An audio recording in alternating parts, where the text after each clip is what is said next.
सुद्धा आम्ही महायुती म्हणतो ते आमच्या महायुतीचे सगळे, दुसरं तर कोणी नाही फार. आम्ही सगळे एकत्रितपणे लढतो आणि सगळ्या कामामध्ये आम्ही विशेष करून कुंभमेळ्याच्या कामात आम्ही सगळे सोबत आहोत. आपण प्रकाश आंबेडकर भाषणामध्ये अत्यंत थेट इशारा दिला. आम्ही सहिष्णू आहोत पण वाटेल ते साधू मंत्रांबद्दल बोलू नये. निश्चित तुम्ही सांगताय तुम्ही 25,000 20,000 कोटी काय साधू महाराजांच्या गांजावर खर्च करतायत का, त्यांना गांजा प्यायसाठी ते आणतायत का, हे आक्षेपार्हच आहे. हे बघा तुम्हाला अधिकार सगळा आहे, तुम्ही वृक्षप्रेमी आहात निसर्गप्रेमी आहात, त्याबद्दल आमचं काहीच म्हणणं नाही. पण काही लोक याच्यामध्ये घुसून विनाकारण काहीतरी वेगळ्याच भानगडी लावण्याच्या विचारात दिसत आहेत, म्हणजे वेगळेच वाद निर्माण करण्याचा त्यांचा काहीतरी विचार दिसतोय. आणि म्हणून तुम्ही अतिशय सहजपणे आमच्या साधूंवर तुम्ही अशा पद्धतीने बोलाल की गांजा प्यायसाठी खर्च करतात का, गांजा तुम्ही देऊ नका ते येणार नाहीत.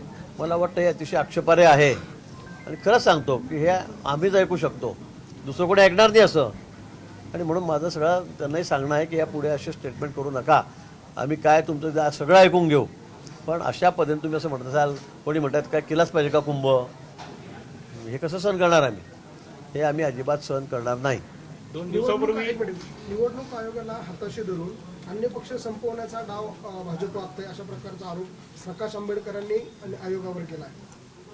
आता काय बोलावं मी आंबेडकर साहेबांवर, ते नेहमी असे स्टेटमेंट करत असतात, ते वारंवार